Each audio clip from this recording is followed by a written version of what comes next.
लेकिन एक particular stock है जो शायद हर बार इन्वेस्टर्स को सरप्राइज कर देता है, हर बार एक नया लेवल दिखता है और फिर भी स्टॉक चलता रहता है।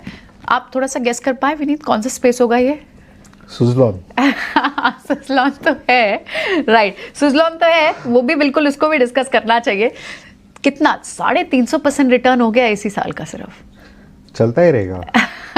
ये तो बहुत गेम चेंजर स्टॉक रहा इनफैक्ट। बिल्कुल, ये जो रिन्यूएबल में और ये जो डेट रिडक्शन का, आगे की ऑटो विजिबिलिटी, कितने सारे ट्रिगर्स भाव में आ गए हैं या अभी भी और आप कह रहे हैं चलता ही रहेगा? देखिए थोड़ा सा ना स्ट्रक्चर चेंज हो गया। पहले क्या होता था, सिर्फ सोलर करते थे लोग, लेकिन गवर्नमेंट ने मैंडेट किया है कि हम 10 गीगावाट विंड टर्बाइन करेंगे। क्लोज सर्किट बुकिंग कर दिया है, प्रोसेस चेंज किया है फ्रॉम रिवर्स ऑक्शनिंग। ओके, अभी कुछ 25 गीगावाट्स का जो एग्जिस्टिंग नेटवर्क है उसके अंडर 2 मेगावाट के टर्बाइन है, उनको चेंज करने का है। ठीक है। सो इतने सारे मल्टीपल ट्रिगर्स है। दूसरी चीज आप देखोगे कि सुज़लॉन का डेट टू एबिटा ऑलमोस्ट 1 हो गया है। राइट। द कंपनी जो BIFR में थी, आज इतना मिराकुलस टर्न अराउंड हो गया है। आप देखोगे कि 40 टाइम्स अर्निंग्स है, लेकिन आगे जाके हमें लगता है कि इनके पास है ना 20 गीगावाट की कैपेसिटी है ग्लोबली। श्योर। एंड ये जो so they will keep getting market share. इनकी ऑर्डर बुक हमेशा स्टैक्ड रहेगी, और अगर ये इंक्रीमेंटल कैपेसिटी ऐड करते हैं तो इनके एग्जीक्यूशन भी स्पीड अप हो जाएगी। ठीक है। तो we are very certain that in the near future they will try to improve the execution rate. Okay. और उससे इनके रिविजन हो जाएगी अर्निंग्स में। और आपने टारगेट भी 50 का दिया, यानी लगभग 35-36 चल रहा है इस वक्त सुज़लॉन, और आपको लगता है कि यहाँ से भी और अपसाइड लगभग 30-35% का दिख रहा है आपको?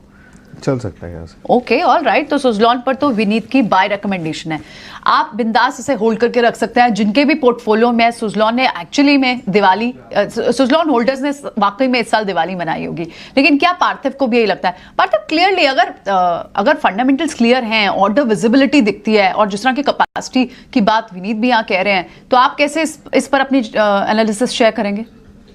देखिए, सुज़लॉन में नो डाउट बहुत ही शानदार रिटर्न ये कंपनी ने दिया है, और एक फैंटास्टिक टर्नअराउंड स्टोरी है डिस्पाइट द फैक्ट के मैसिव इक्विटी डाइल्यूशन हुआ है।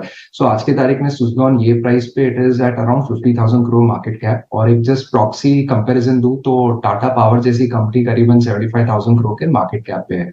नो डाउट सुज़लॉन का बिजनेस मॉडल सबसे रोबस्ट है। अच्छे पॉजिटिव ये है कि काफी ग्लोबल कॉम्पिटिशन जो है वो इंडिया में से चले गए, और they are struggling even world over. तो अगर विंड एनर्जी में जो तेजी आती है और एग्जीक्यूशन की बात करते हैं, तो सुज़लॉन के पास नंबर 1 क्षमता in terms of technology, in terms of capacity, then comes other players like Inox। तो नो डाउट ये आई थिंक डिजर्व करता है कि एक अच्छा रीरेट हो। लेकिन यहाँ पे मुझे एक दिक्कत है कि लास्ट ईयर का मैं पूरे साल का जो टर्न अराउंड साल था उसका अगर अर्निंग पर शेयर देखो तो करीबन 22 पैसा था। This is on the diluted basis of the equity, और इस साल हम मान रहे हैं कि इवन अगर 1 रुपी का भी EPS पूरे साल का करता है तो it is coating at around 46 के P मल्टीपल, जो हिस्टोरिकल वैल्यूएशन से भी मुझे लग रहा है कि काफी प्राइस टू परफेक्शन है। नॉट ओनली दैट, अभी हमेशा ही रिस्क रहता है जब बड़े बड़े ऑर्डर्स रहते हैं। पास्ट में भी हमने यही देखा है कि जब कंपनीज को बड़े ऑर्डर्स मिलते हैं तब execution risk, working capital risk बनते हैं। तो going into elections also no doubt काफी बज है कि government is focus on renewable sources of energy, लेकिन कभी कभी हमने देखा है कि फंडिंग भी काफी टाइम पे ड्राई अप हो जाता है। तो आई बिलीव कि इन्वेस्टर्स जो नीचे के लेवल से चढ़े, जिनके ऑलरेडी 5x 10x इतने रिटर्न्स बने हैं, no harm booking profits, sit on the sideline. I think entry points हमने पास में भी देखे कि जब करेक्शन आता है तब अच्छे एंट्री पॉइंट्स मिलते हैं, तो यहाँ पे मैं सुज़लॉन को अवॉइड करने की सलाह दूंगा। राइट, ठीक है। सो ये रहा बात सुज़लॉन पर। तो यहाँ पर तो व्यू यही बन रहा है कि आपको इस स्टॉक पे अभी फिलहाल राइट करना चाहिए। और आप देखिए ना, 1 ईयर फॉरवर्ड जो इसका एस्टिमेशन है वो भी आपको ज्यादा हिलता हुआ नहीं दिखाई दे रहा है। तो यानी अगर स्टॉक बड़ी मूव नहीं भी दिखाता तो एटलीस्ट कैपिटल लॉस नहीं होगा यहाँ पर। तो सुज़लॉन पे भरोसा रखिए, ये टर्न अराउंड स्टोरी बहुत स्ट्रांग है और मार्केट को पसंद भी है और रिवॉर्ड भी किया मार्केट ने इसे अब तक। इसी लिस्ट में जो एक नया स्टॉक हम बात कर रहे हैं वो है BSE का।